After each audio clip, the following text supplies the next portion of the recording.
सच्चाई घटना सुनी जौन बताओ तनी आज के जौन कलाकार लोग घमंड में हुई एटीट्यूड में हुई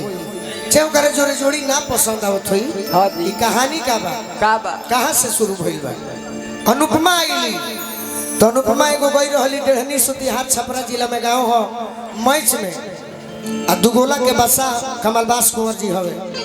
उनकर जोड़ीदार अजीत हलचल जी हो जा कप्तान रहल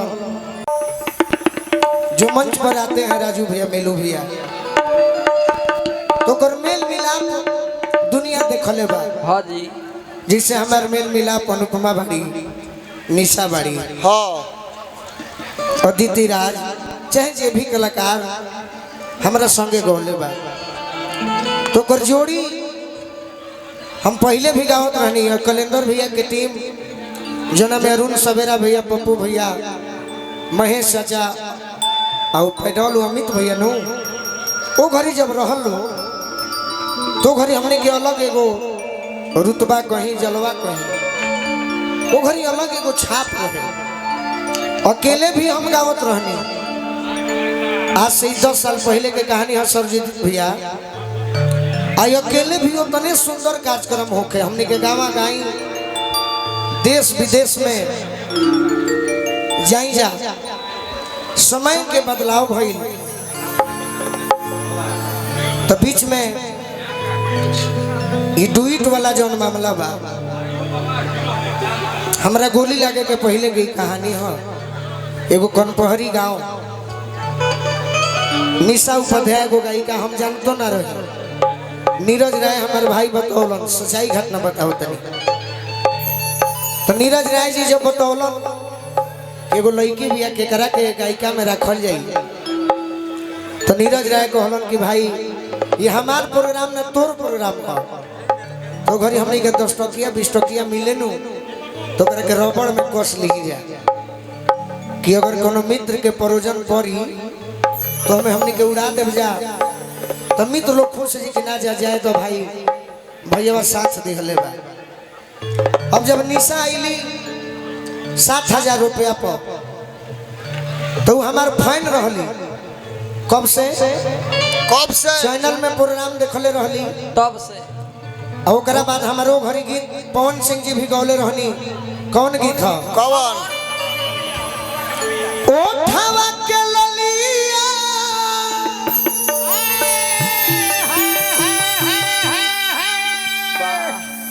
अरे कनवा के बोलिया तो जब हम निशा के पैसा दे गई तो निशा गाना कौन गावत रहली कौन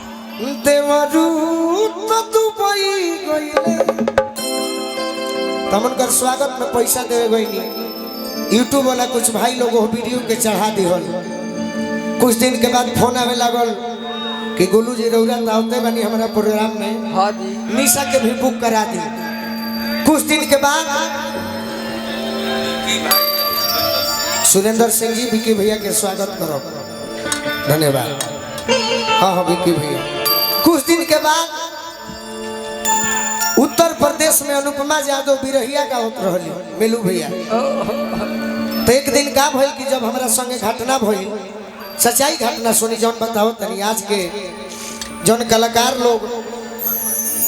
घमंड में हुई एटीट्यूड में हुई चाहे करे जोरे जोड़ी ना पसंद आवत हुई। हाँ जी। कहानी का बा कहाँ से शुरू भइल बा। अनुपमा आईली तो अनुपमा एगो गई रहली डेढ़नी सुतिहार छपरा जिला में गाँव हो मैच में आ दुगोला के बसा कमलबास कुंवर जी हवे उनकर जोड़ीदार अजीत हलचल जी हो जा कप्तान रहल। अनुपमा गई रहली हो मैच में प्रदर्शन के रूप में वही में बैठ धैली तो अजीत हलचल से कहली कि अजीत सर सब भैया कहत है हमारा के चाहे उनका के अजीत सर आज मैं जा रही हूँ गोलू सर के क्षेत्र में थोड़ा उनसे बोल दीजिएगा कि मुझे थोड़ा कोऑपरेट करेंगे। हम 14 रोड के हाथ में रॉड लगा रहे 47 गो बगल गांव के प्रोग्राम रहे तो चल गई नहीं तो अनुपमा के हमारे साथ का देवे करे संगे गा के एक लाइन तो गौले रहनी कि अब की गई लगा कहिया अरे ओई बया मुनवा ओकरा बाद अनुपमा यादव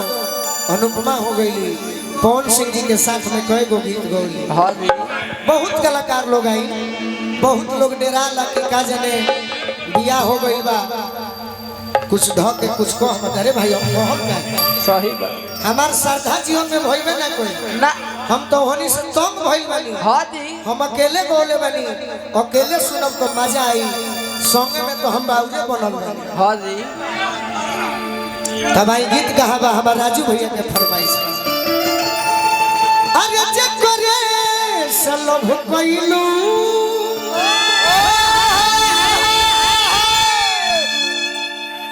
अब जीवन में हमारा का चाहिए का फिल्म के हीरो बने के बाद ना हमार कतना चला बड़े हमारे माने वाला कतना कलाकार बड़े माने वाला सब भाई बड़े अब मरियो जाए तो कोनो टेंशन नहीं है भाई के रूपा जी मंच पर आए मरियो जे तो बजरंग भैया रूपा जी के तरह एने भागो ओहो भागी गई गॉल बड़ी 2 नंबर कोई बात ना गीत अब बैठवा के ना अब 5 गो गीत होई 5 गो गीत में हमारा के जानी कि हम जानम गावे सही बात सब सुनाई तो इस संगे गायो ना प्रथा हमार चलावल ह सरजीत भैया हम ना चलोती ना गोती तो आज केहू दीपिका के भी तंग ना करी ये लोग तंग करता ये लोग गलती करता दीपिका ओह दर्जा के कलाकार ना है दीपिका भी अकेले गौले बड़ी हमारे से सीनियर कलाकार बड़हरा विधानसभा के विधायक जब रहले आरजेडी के सरोज यादव उनका लड़का के जन्मदिन में हम गई रहनी रात भर हमारा के बैठा के 5 बजे भोर में जब माइक मिलल माइक गोलू राजा से छिना गई रहे वो घड़ी के कलाकार दीपिका ओझा है जय हो तो दीपिका वो दर्जा के कलाकार ना है कि केहू के संगे गावस उनकर हमनी के सम्मान करी जा बोलौले बनी जा तो अकेले सुनी जा संगे जरूरी नहीं थे आज वो बात नहीं है बाकी लोग चाहता तो ये हमनी के ड्यूटी बा ये फर्ज बा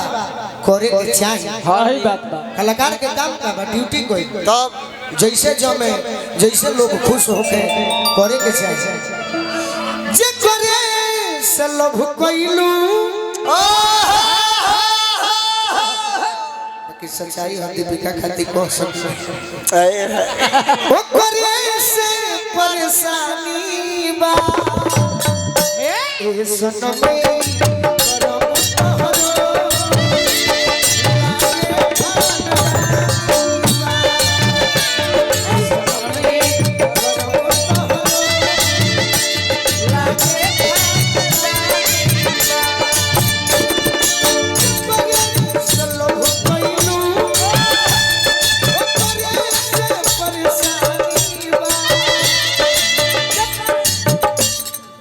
सब उजड़ गई अभी करे फेर में रूपा ए सनमे